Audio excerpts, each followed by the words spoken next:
আমাদের প্রিয় নবী বলেছেন যে একজন ধনী লোকের বেহেশতে প্রবেশ করা গরিবের চেয়ে অনেক বেশি কঠিন।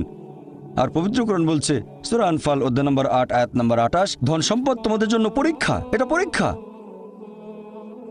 আমরা বোকা তাই এভাবে চিন্তা করি যে এই লোকটার অনেক টাকা, আল্লাহ অনেক রহমত দিয়েছেন, এটা একটা পরীক্ষা। যদি এই রহমত ঠিক মতো ব্যবহার না করেন এটা অবশ্যই রহমত, তবে এই পরীক্ষায় ফেল করার সম্ভাবনা অনেক বেশি। যেমন ধরেন বোর্ডের একটা পরীক্ষার প্রশ্ন গত বছরের কথা, ২ বছর আগের কথা, ২০০২ সালের কথা। সেবারের প্রশ্ন খুব কঠিন ছিল, বেশিরভাগ ছাত্রছাত্রী উত্তর দিতে পারেনি। পরের বছর সেই প্রশ্নটা আসলো না, তখন এটা বলা বোকামি, ও দুঃখ, এবার তো আসলো না, আপনি তো খুশি হবেন যে এবার আসেনি। তাহলে সম্পদ একটা পরীক্ষা। তাহলে যাদের ধন সম্পদ নেই তাদের জন্য ধনীদের তুলনায় বেহেশতে যাওয়াটা অনেক সহজ। আল্লাহ এক একজনকে এক একভাবে পরীক্ষা করেন। সেজন্য আল্লাহ বলেছেন তোমাদের ধন সম্পদ যেন তোমাদেরকে আল্লাহ তাআলার স্মরণে উদাসীন না করে, এটা একটা পরীক্ষা। নিজে সন্তুষ্ট থাকা। আর আমাদের নবী মুহাম্মদ সাল্লাল্লাহু আলাইহি ওয়াসাল্লাম বলেছেন, এটা আছে সহিহ বুখারীতে খণ্ড নম্বর ৮ হাদিস নম্বর ৪৪৭। নবী বলেছেন, যদি কারো কাছে একটা পর্বত সমান স্বর্ণ থাকে সে এরকম আর একটা চায়। যদি কারো কাছে এক পাহাড় স্বর্ণ থাকে তারপরও সে আরেকটা স্বর্ণের পাহাড় চায়। আর সর্বশেষে তার মুখগহ্বর পূর্ণ হয় কবরের মাটি দিয়ে। সে যত ধনী লোকই হোক, হয়তো সে পৃথিবীর মধ্যে সবচেয়ে ধনী লোক, তারপরও সে আরো বেশি সম্পদ চায়। মানুষ সন্তুষ্ট হয় না, বেশিরভাগ মানুষ কখনো সন্তুষ্ট হয় না। আল্লাহ পবিত্র কোরআনে বলেছেন সূরা নিসা অধ্যায় নম্বর ৪ আয়াত নম্বর ৩২ যে আল্লাহ যেটা দিয়ে অন্য মানুষকে শ্রেষ্ঠত্ব দান করেছেন সেটার উপরে তোমরা কোনো রকম লালসা করো না। এভাবে বলবেন না যে হে আল্লাহ তুমি অমুককে অনেক সম্পদ দিয়েছো, অমুককে অনেক সুন্দর একটা গাড়ি দিয়েছো, এমন কিছু আল্লাহর কাছে চাইবেন না যেটা অন্য কাউকে আল্লাহ দিয়েছেন। এতে লোকসান হবে আপনার। আর আমাদের প্রিয় নবী মুহাম্মদ সাল্লাল্লাহু আলাইহি সাল্লাম বলেছেন, এটা আছে সহিহ বুখারীতে খণ্ড নম্বর ৪, আমাদের নবী বলেছেন যে সেই লোকদের দেখো যাদের ভাগ্য তোমার চেয়ে খারাপ, সেই সব লোককে দেখো না যারা তোমার চেয়ে বেশি ভাগ্যবান। তা না হলে তোমরা আল্লাহ তাআলাকে স্মরণ করায় অবহেলা করতে পারো, তা না হলে প্রতিপালকের প্রতি অকৃতজ্ঞ হয়ে যেতে পারো। তাহলে নবী বলেছেন তাদেরকে দেখো যাদের ভাগ্য খারাপ। তখন আপনি বলছেন আচ্ছা এই লোকটার তো কোনো গাড়ি নেই, আমার একটা মারুতি অন্তত আছে। তাকে দেখবেন না যারা সে মার্সিডিজ, ও আমার মার্সিডিজ নেই কেন, ওই লোকের গাড়ি নেই, আমার তো একটা আছে। আপনি আল্লাহকে ধন্যবাদ জানাবেন। যখন মার্সিডিজ গাড়ির মালিকের সাথে নিজেকে তুলনা করবেন, ও আমার কেন মার্সিডিজ গাড়ি দিলেন না, তাদেরকে দেখবেন যাদের ভাগ্য খারাপ। তাহলে আপনি আল্লাহ সুবহানাহু ওয়া তাআলাকে স্মরণ করছেন। আর এটাই বৈশিষ্ট্য মানুষের। এরকম একটা গল্প যে এক লোকের মনে অনেক দুঃখ, কারণ তার কোনো জুতো নেই। তারপরে সে একটা লোককে দেখলো যার একটা পাই নেই। লোকটা অভিযোগ করতো আল্লাহর কাছে যে জুতো নেই, আল্লাহর কাছে অভিযোগ করতো আমার কোনো জুতো নেই। তারপর সেই লোকটাকে দেখলো যার একটা পা নেই, তখন সে আল্লাহকে ধন্যবাদ জানালো আমার অন্তত দুটো পা আছে। তাহলে সন্তুষ্ট হওয়া একটা পরীক্ষা। আমাদের নবী মুহাম্মদ সাল্লাল্লাহু আলাইহি ওয়াসাল্লাম বলেছেন, এটা আছে সহিহ বুখারীতে খণ্ড নম্বর ৮ যে সত্যিকারের সম্পদ হচ্ছে সন্তুষ্ট হওয়া, ধন সম্পত্তি নয়। সত্যিকারের সম্পদ হলো সন্তুষ্ট হওয়া, পরিতুষ্ট হওয়া। আপনার যা কিছু আছে সেটার জন্য বলবেন আলহামদুলিল্লাহ, সকল প্রশংসা আল্লাহর। তাহলে হবেন সত্যিকারের মুমিন, হবেন সত্যিকারের বিশ্বাসী, হবেন সত্যিকারের মুসলিম, সন্তুষ্ট থাকবেন। অনেকে এভাবে বলে যে কোন কারণে আল্লাহ সুবহানাহু ওয়া তাআলা কিছু মানুষকে জন্ম থেকেই বানিয়েছেন স্বাস্থ্যবান, কিছু মানুষকে আল্লাহ সুস্বাস্থ্য দেন, আর কেউ জন্মায় অসুখ বিসুখ নিয়েই, হয়তো বংশগত কোনো রোগ, হার্ট ডিজিজ, কেউ বা জন্মায় বিকলাঙ্গ হয়ে। আল্লাহ কি অবিচার করছেন? আল্লাহ পবিত্র কোরআনে বলেছেন সূরা নিসা অধ্যায় নম্বর ৪ আয়াত ৪০, আল্লাহ সুবহানাহু ওয়া তাআলা কারোর সাথে অনুপরিমাণে জুলুম করেন না। এটা একটা পরীক্ষা। আল্লাহ এক একজনকে এক একভাবে পরীক্ষা করেন। এরকম হতে পারে যে শিশু এখন জন্মাচ্ছে সে সময় মাসুম, নিষ্পাপ, তার কোনো দোষ নেই।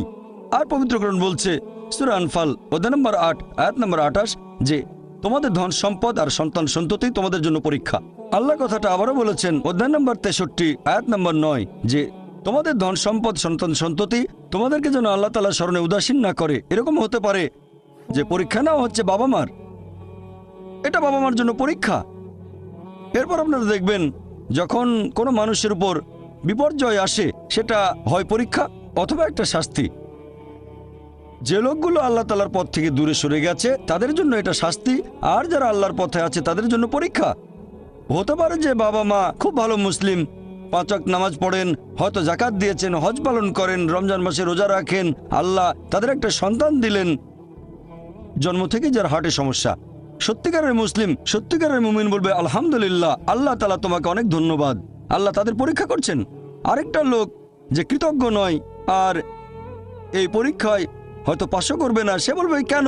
সে লাফালাফি শুরু করবে, আল্লাহর কাছে অভিযোগ করবে যে কেন আল্লাহ তাআলা আমাকে এমন বিকলাঙ্গ সন্তান দিলেন জন্ম থেকে যার হার্টের সমস্যা।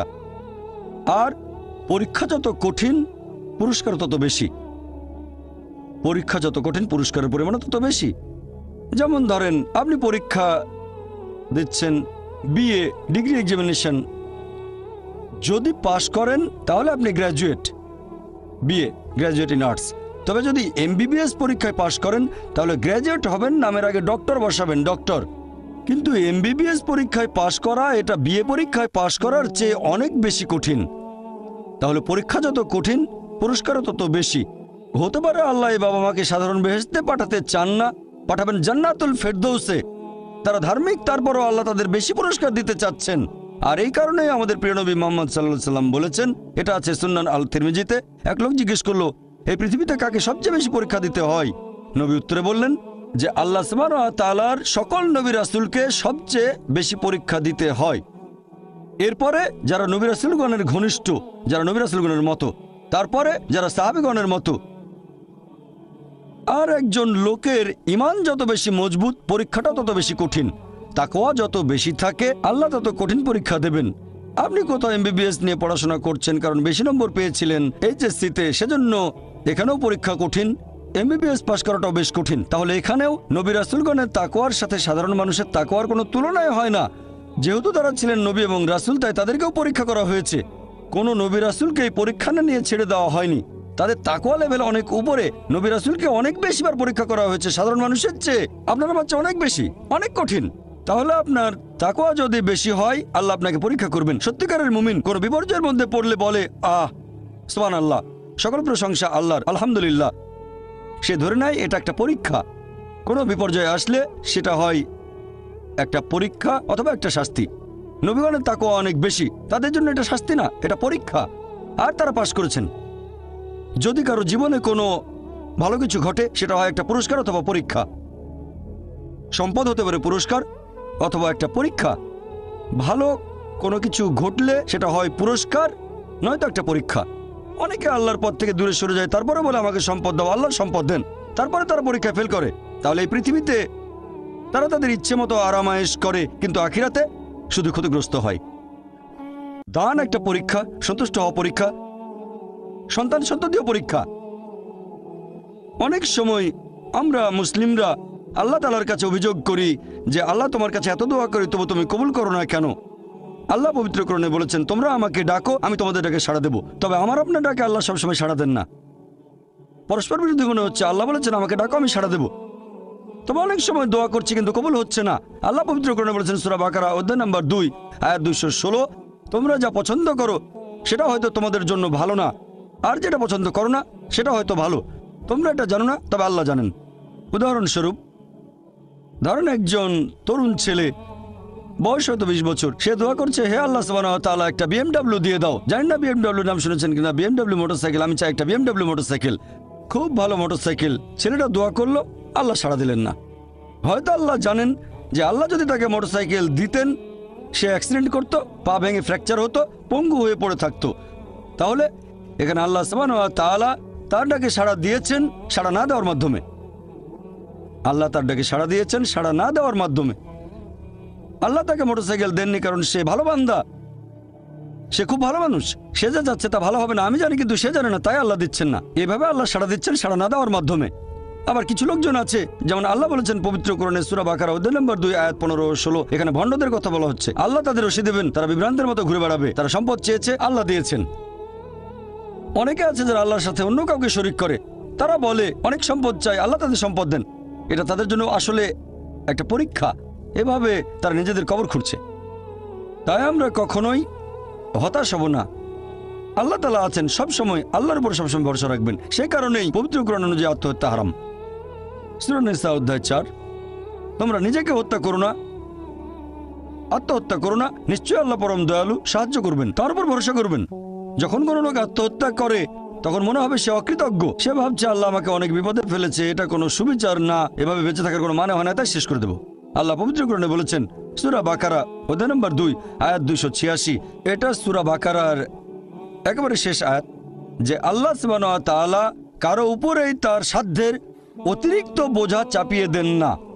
আল্লাহ কারো উপরে এমন কোনো বোঝা চাপিয়ে দেন না যেটা তার সাধ্যের অতিরিক্ত। এটা আয়াতের প্রথম অংশ। এই আয়াতটাতে আরো বলা হয়েছে আমরা এই দোয়া করব, ইয়া আল্লাহ সুবহানাহু ওয়া তাআলা আমাদের উপর সাধ্যের অতিরিক্ত বোঝা চাপিয়ে দিও না। আয়াতের প্রথম অংশে আল্লাহ কথা দিয়েছেন যে আমাদের উপর তিনি সাধ্যের অতিরিক্ত বোঝা চাপাবেন না। তাহলে আমরা কেন দোয়া করব যে হে আল্লাহ আমাদের সাধ্যের অতিরিক্ত বোঝা চাপিয়ে দিও না? এর কারণ হচ্ছে আমরা নিজেদের কবর খুঁড়ি, আমরা নিজেদের উপর সাধ্যের অতিরিক্ত বোঝা চাপিয়ে দিই, সমস্যা বাধা আমরাই বলছি অনেক সম্পদ দাও, আল্লাহ দিচ্ছেন। তাই আমরা আল্লাহর কাছে দোয়া করছি আল্লাহ যেন নিজেদের কারণে নিজেদের উপর সাধ্যের অতিরিক্ত বোঝা না চাপিয়ে দেন। আমরা সবসময় আল্লাহ তাআলার উপর ভরসা করব, একমাত্র তার ইবাদত করব। তিনি আমাদের স্রষ্টা, আমাদের অস্তিত্বের পেছনের উদ্দেশ্য হচ্ছে আল্লাহ সুবহানাহু ওয়া তাআলার ইবাদত করা, অন্য কারো নয়। পৃথিবীর জীবন পরকালের জন্য পরীক্ষা, আল্লাহর আদেশ মেনে চলেন আর সন্তুষ্ট থাকেন। যেরকম পরীক্ষায় সামনে পড়ুক, সত্যিকারের মুসলিম সবসময় বলবে আল্লাহকে ধন্যবাদ। সাধারণত আমরা অভিযোগ করি আমাদের এটা নেই, আমাদের ওটা নেই। জীবনের জন্য সবচেয়ে গুরুত্বপূর্ণ জিনিস কি? কেউ বলবে খাবার, কেউ বলবে পানি, সবচেয়ে গুরুত্বপূর্ণ বাতাস। কয়েক মিনিটের জন্য নিঃশ্বাস বন্ধ করেন, মারা যাবেন। আমাদের মধ্যে কেউ কি আল্লাহ সুবহানাহু ওয়া তাআলাকে জন্য ধন্যবাদ জানিয়েছেন যে বাতাস দিয়েছো সেজন্য অনেক ধন্যবাদ? আমাদের মধ্যে কতজন এটা করেছে? আমরা কি এটা বুঝতে পারছি? ফ্রি বাতাস তো ফ্রি পাচ্ছি আর কি। আমরা শ্রদ্ধা করবো আল্লাহ তাআলার নিদর্শনগুলোকে, শ্রদ্ধা করবো আল্লাহর নিয়ামতগুলোকে। এবারে শেষ পয়েন্টটা নিয়ে বলি যে আল্লাহ সুবহানাহু ওয়া তাআলা কেন এই পৃথিবী সৃষ্টি করলেন, এই পৃথিবী সৃষ্টির উদ্দেশ্যটা আসলে কি? আল্লাহ পবিত্র কোরআনে বলেছেন সূরা ইব্রাহিম অধ্যায় নম্বর 14 আয়াত 32 ও 33 যে আল্লাহ সুবহানাহু ওয়া তাআলা আকাশমণ্ডল ও পৃথিবী সৃষ্টি করেছেন আর আকাশ থেকে পানি বর্ষণ করান, এর সাথে দিয়েছেন ফলমূল। তিনি নৌযানকে মানুষের অধীন করেছেন যাতে সেগুলো আল্লাহর বিধানে সমুদ্রে বিচরণ করে। তিনি মানুষের কল্যাণে নিয়োজিত করেছেন নদীসমূহকে। তিনি তোমাদের জন্য সৃষ্টি করেছেন চাঁদ ও সূর্য, তোমাদের জন্য সৃষ্টি করেছেন রাত ও দিন। তাহলে বিশ্বজগতের এইসব সৃষ্টি এগুলো করেছেন মানুষের জন্য। আল্লাহ এই পুরো বিশ্বজগৎ সৃষ্টি করেছেন মানুষের জন্য। আর এটা আমাদের দায়িত্ব যে আমরা আল্লাহ সুবহানাহু ওয়া তাআলাকে ধন্যবাদ জানাবো এইসব নিয়ামতের জন্য। ধন্যবাদের পাশাপাশি আমাদের দায়িত্ব যে আমরা এই সব কিছুর যত্ন নেব। এই কারণেই আল্লাহ সুবহানাহু ওয়া তাআলা পশু পাখি সৃষ্টি করেছেন। তবে পশু হত্যা করা এটা নিষিদ্ধ, প্রাণী হত্যা নিষিদ্ধ। মুহাম্মদ সাল্লাল্লাহু আলাইহি ওয়াসাল্লাম একটা হাদিস বলছে টার্গেট প্র্যাকটিসের জন্য পশু পাখি হত্যা করো না। হ্যাঁ, যেসব পশুর মাংস খেতে আল্লাহ সুবহানাহু ওয়া তাআলা অনুমতি দিয়েছেন সেটা আমরা খেতে পারি, আল্লাহ যেভাবে বলেছেন সেই নিয়মে, যেভাবে নবী বলেছেন। তবে টার্গেট প্র্যাকটিস, এরকম অনেক লোক দেখি যারা এই নিয়মগুলো ধ্বংস করতে চায়, টার্গেট প্র্যাকটিস করে আর বিভিন্ন পশুর মাথা ঝুলিয়ে রাখে তাদের ড্রয়িং রুমে। আল্লাহ সৃষ্টি করেছেন পাহাড় পর্বত, আমরা সেগুলো জয় করতে চাই, মাউন্ট এভারেস্টের চূড়ায় উঠি। এ পর্যন্ত অনেক মানুষ মারা গেছে, প্রতি বছর মাউন্ট এভারেস্টে উঠতে গিয়ে অনেক মানুষ মারা গেছে। আমরা এই নিয়ামতের জন্য আল্লাহ সুবহানাহু ওয়া তাআলাকে ধন্যবাদ জানাই না। যদিও আল্লাহ তাআলা পবিত্র কোরআনে বলেছেন উট সৃষ্টি করা হয়েছে তোমাদের জন্য, ভার বহনের জন্য, যদিও এগুলো আমাদের জন্য সৃষ্টি করা হয়েছে, আমরা এদের ভালোবাসবো, শ্রদ্ধা করব। এরকম অনেক সহিহ হাদিস আছে, অনেক। একটা হাদিস আছে সহিহ বুখারীতে খণ্ড নম্বর 3 যে একবার একজন মানুষ একটা তৃষ্ণার্ত কুকুরকে পানি খেতে দিয়েছিল, কুয়ার কাছে গিয়ে মোজাই করে পানি এনেছিল, আর এই কাজের জন্য তাকে বেহেশতে দাখিল করা হলো। সহিহ বুখারীতে আছে আরেকটা হাদিস খণ্ড নম্বর 4 একবার এক পতিতা একটা তৃষ্ণার্ত কুকুরকে পানি খেতে দিয়েছিল, এজন্য সে বেহেশত পেল। এক সাহাবা প্রশ্ন করলেন যে কুকুরকে পানি খাওয়ালেও কি আমরা পুরস্কার পাবো? নবী বললেন অবশ্যই, কেন না। চিন্তা করেন যে পশুটাকে ঘরের ভেতরে ঢুকতে নিষেধ করা হয়েছে, যদি সেই পশুকেও পানি খেতে দেন আল্লাহ সেজন্য পুরস্কার দেবেন। একটা হাদিস বলছে একজন